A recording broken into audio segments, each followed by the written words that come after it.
So I saw this video a couple of days ago and it left me thinking. There's so much in this one clip that many of us have experienced in our entire lives. And I just wanted to share my raw take on it. So for context, this is the Russia-Ukraine war.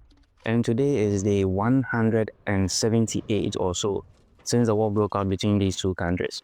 And the soldiers you see in this video are Ukrainian troops, as you can see from the description. They are special forces soldiers. And in the video, you realize an artillery shell going off right in front of them, about 20 to 30 meters away from them. A shell goes off. And these guys don't flinch. They don't change direction. They don't slow down. They don't run for cover. They continue walking in the same direction at the same speed as though nothing happened. Just another day at work. Now, if this shell was just 20 to 30 meters more accurate, then every single one of them would have died.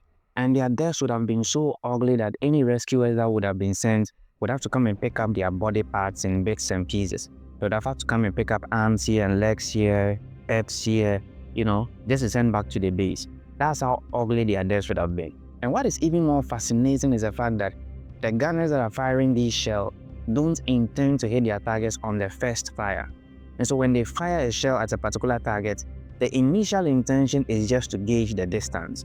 And then they recalibrate their gun, they'll take the distance, and then they'll fire again.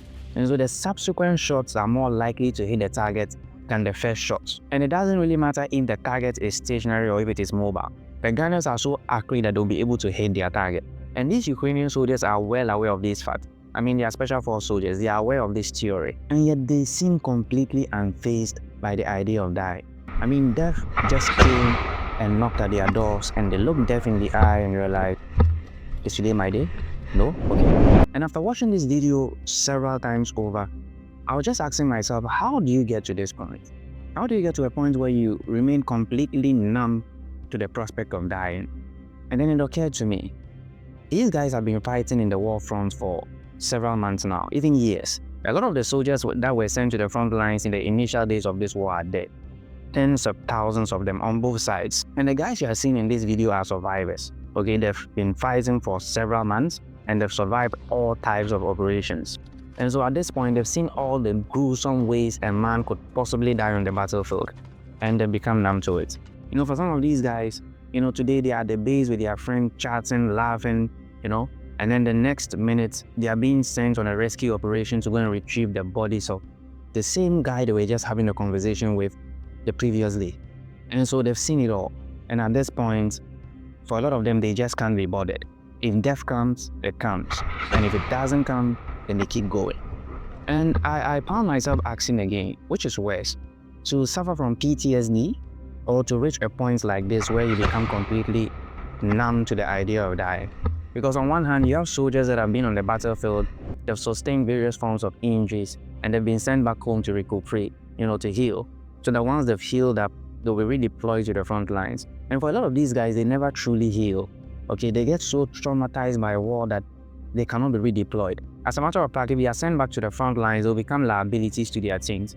And so the army doesn't redeploy them. They leave them at home. And the trauma runs so deep that nearly everything that happens in society reminds them of the gruesome nature of war. And so they are walking in the streets and then they hear the honking of a car and they get scared, they get riled up. They remember the many times they were bombarded by enemy artillery and bombs in the battlefield. So they are completely traumatized.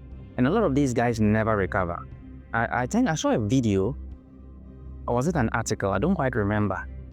I think I saw a video on YouTube and then I went and I read the article as well online. During the early days of the Israel-Hamas war, there was a military soldier who was discharged. He had suffered some injuries, Israeli, and he was sent back home to recover. And after he had recovered, he became traumatized by the events of war. So he didn't want to go back to the battlefield. But the army requested that he comes back because they learned of his recovery. So they wanted him to be redeployed. And the guy refused.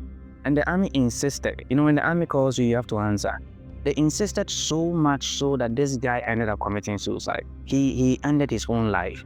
He would rather die than go back to the battlefield. And that is the extent to which certain people get traumatized when it comes to war. And so on one hand, you have people like this who are traumatized, where they are suffering from PTSD. And on the other hand, you have these guys who have evolved beyond trauma. At this point, they can be traumatized. They've seen it all. They've lost friends, they've lost comrades. They've seen all the painful ways war can take your life away from you. And they've become used to it. And personally, I don't know if that is a good thing. Because when this war is over, a lot of these guys are going to go back to their families. And wives are not going to be able to recognize their husbands. Children are not going to be able to recognize their fathers. Parents won't recognize their sons. A lot of these guys are going to become completely unrecognizable to their families because of what war has taken them through. Because war has caused improper evolutions in their lives, if I can say that. And so what they are going through, what they become is one of the many ugliness of war. And if you are watching this as a man, this could be you. This could be me. 1 minute you are living in peace, the next minute your president declares war and you have to go to the front lines and die. And here in Ghana, I think we have an army of just 16,000 personnel. If Ghana were to ever go to war with just 16,000 soldiers, it would take just a couple of months for the military to spend their human resources. They are going to want to replenish. And so the president would have to order conscription. And every single man in this country is going to be liable for conscription, whether I like it or not. You have to go to the front lines and die. And so your peaceful life is going to be turned upside down. And so this is a reminder to you and I, not only to treasure peace, but to also stay vigilant of the political climates in our countries, to make sure that men that we have elected into power don't end up sending us on a path of destruction. Yeah.